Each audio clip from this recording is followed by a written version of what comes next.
Yo, what is up guys? Blake here bringing you a different kind of video today.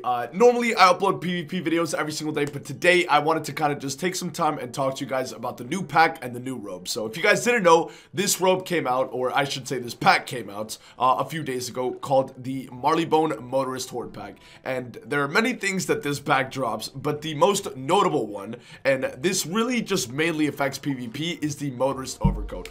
This robe is incredibly powerful.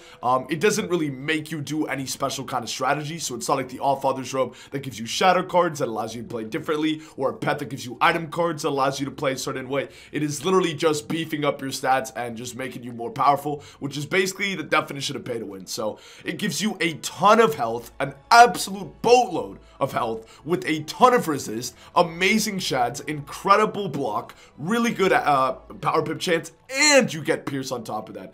This robe is insanely good, and I'm going to show you the Dragoon Ice Robe, which is arguably the best robe in the game in terms of like the stats, because it's ice, right? And you can see why it's a problem. So if you compare the two side by side, you can see that the Motorist Overcoat gives well over 100 HP more, which that alone is insane. The fact that the best defensive robe for the most defensive school in the game does not give as much health as this robe is a huge problem. And then you look and you see that everything else is basically the same. You get the same amount of incredible block, which should be something that only Ice gets because they're the most defensive school. You get 11 pips, which means you can basically combo it with anything. You get even better shads than the Dragoon robe, not to mention the exact same amount of resist. It is cracked in so many ways, and there are a lot of setups that just are completely utilize this and show how broken it is, which I'll be showing you guys in a second. So the only downside you could argue about this robe is that it doesn't give accuracy, but really that's not a problem when you get all of these stats, right? It doesn't have accuracy, but you could do sniper on your pet, end up giving up a giver, which would really just be about 3-4 damage, and to end up getting 500 more health, really good pips,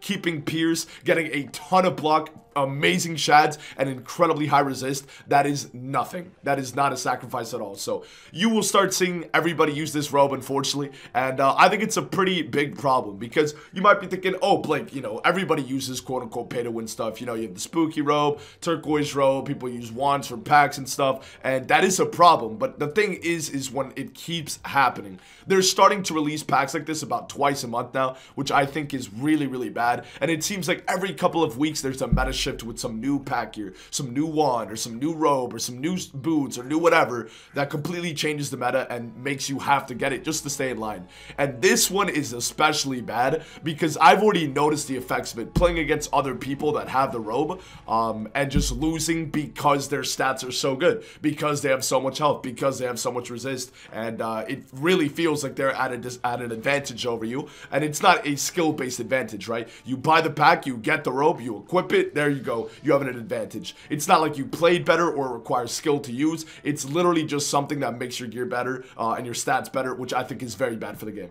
Alrighty, so I want to show some broken setups with the robe just to show you guys really how insane this new pack robe is, and just how big of a difference it's going to make in PvP. So I'm going to show my friend Devo's stats because I think he has created the best setup on a couple schools that I've seen him use it with. So let's start with his fire. I actually played his fire on my myth yesterday. I'll probably end up uploading the video because it was a really close game and it really came down to the wire. So let me show you guys the stats. 9,400 HP on a fire. That already is insane. You started seeing some fires with about 9,100 if they use like, you know, a health deck and like 5-piece goods with like Dragoon robe and stuff, but now they have even more, which is just absolutely incredible. And when they were using 9,100 health, how much resist did they have? Probably around like 44, right? Look at this, 9,400 HP, 59 resist. That is insane. That's like what a death gets. That's way better than mid. Like, these stats are absolutely cracked. And you might be thinking, oh, you know, he must have bad pips, or he must have bad accuracy, or, you know, he must have low damage or whatever. 127 damage. That is a lot.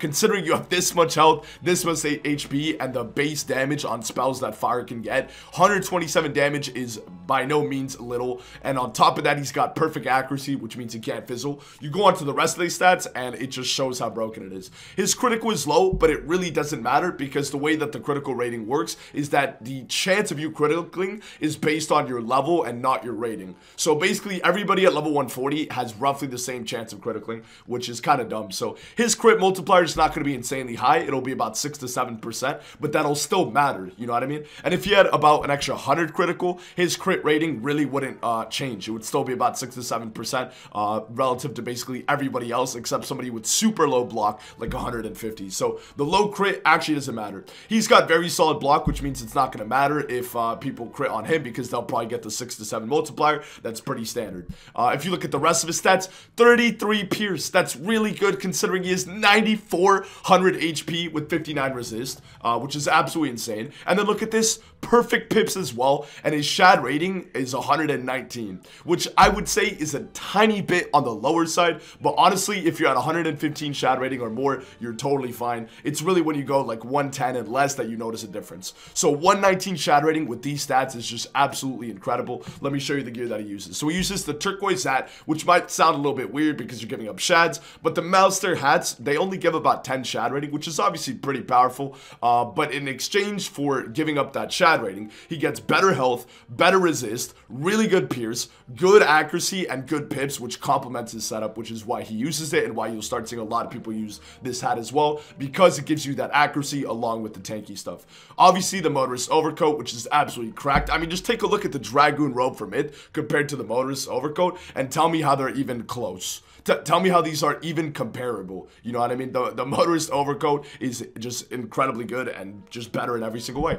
Then he's got the Dragoon Boots, of course. His pet, he uses D-Lance to get the pips and Sniper to get the accuracy while still getting double resist and breakers. So he's not really sacrificing anything by doing this. I don't even know if he has the mount on, so he might even be missing 8 damage, which is insane if he could actually get 135 with all these stats. So that alone is just, you know, nuts. And then he's got the Executive Wand, Dragoon Thame, and the Amulet to get the set bonus for more damage and stuff, and then the Aphrodite Ring with the Darkmoor deck to get that extra health, and more importantly, the copy. So as you can see, this is really where you can tell how broken the stats are, but this is just nuts, dude. Fires with 9400 HP, 59 res, and really solid damage, perfect accuracy, perfect pips, solid critical rating, and really decent shad rating considering the rest of his stats. Absolutely nuts, dude. So yeah, this robe is just broken, and it's more broken than I think other stuff that has been released recently. The way that it synergizes with other gear pieces is pretty incredible, especially with the damage nerfs and people, you know, having Sniper and D-Lance more on their pet. You're really not sacrificing much at all to get stats like this, which is why it's a huge problem. So let me show you another setup. So here's the setup on his Myth Wizard. I actually don't think it's as good as the Fire one. I think Fire just gets insane stats, you know, with like Dragoon Boots and stuff like that. But let me show you this. So 9100 HP basically, which is quite solid. Not as much as the Fire, but he does have about 3 more resist. 109 damage, which is obviously a lot less than the Fire, but you know, it's Myth, dude. You got good accuracy, really solid crit, really solid block, good pierce, perfect pips again, and then this time he's got higher shad rating because he's probably using the Malster hat, which brings him to 130 shad rating. So he gets 9100 HP, 62 resist with solid damage, crit, block, pierce, everything. Perfect pips, can't fizzle, and amazing shads. And if you look at the gear, it's the and this is the myth gear that I use, except you might use like Spooky Robe and stuff, but he's got the Motorist Overcoat instead, which allows him to just get these crazy stats. And look at this, he doesn't even have like full stat talents, right? Like he could swap out Bounce Blade for Breaker and get like 35 pierce instead. He's literally using a Maycast on his pet, and these stats are still absolutely nuts. So and then the rest of it is like pretty standard. But yeah, like I said, I think that this robe is a big problem for the game in a lot of ways. I think just what it's doing for the game is unhealthy as well, and this is kind of what the main point of what I'm saying is. So some players don't mind when they release new packs like this, and I see a lot of players in the community get excited, which I don't think is a good thing, because if people in the community are getting excited and buying packs when they come out immediately to get PvP gear to try and get an advantage over their opponent, basically what it's doing is telling KingsOwl, please do this more, you'll make money off of this and we'll buy it every time, which is a really bad idea. And it feels like KingsOwl is continuously pushing the boundaries and pushing the line to try and see what they can do more and more. Back when the game first came out, you paid membership and that was basically it. You really didn't need anything else. Then packs started to come out and it started to affect PvP, especially with wands. There was the time where, like, you know, the Lord of Teeth of Night, there was like a super high block wand, super high crit 1, people started to go for those. Then as you see, time goes on. Now there's a Scroll of Fortune that people buy. There's Spellements that come out, which is also extremely broken and pay to win. Now you have the Deluxe Spelemental Pack, where you have to pay $2 a month. So they just keep tacking on these things that make you spend more and more and more and more money just to stay on par with other people in PvP. So I think it's really unhealthy for the game and the community as a whole, and I think that we should be more vocal about it. Am I going to use this Motorist Robe? I will definitely use it to make a video on it, at least to explain it more and to kind of show gameplay with it. I'm going to try and get some matches where, you know, I might win literally just because of the stats, because that's going to happen quite often, considering how insanely powerful the stats are and how well that this robe synergizes with other pieces of gear.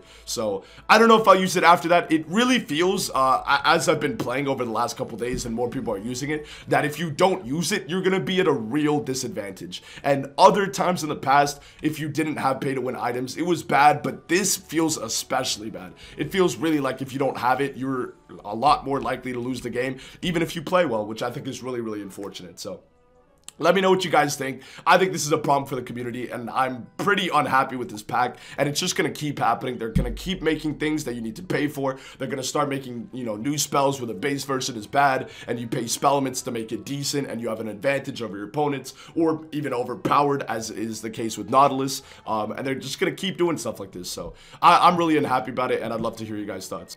So yeah, thank you guys for watching. I really, really appreciate it. If you guys didn't know, I stream every day on Twitch at 3 p.m. Eastern Standard Time. You guys should definitely come through and check it out, because the streams are a lot of fun. And I'd be very happy to talk more there and, you know, hang out. So yeah, let me know what you guys think. I don't want to be a Debbie Downer, you know, and like complain and stuff, but I think this is a pretty important issue. And I think that this is a big problem for the game and the community. I just think it's really unhealthy and it's not good. And the fact that it affects PvP so much, which is supposed to be competitive and fair, it really just doesn't feel fair at all. So again, let me know what you guys think. I hope you guys enjoyed, and I'll see you guys in the next one. As always, peace out, guys.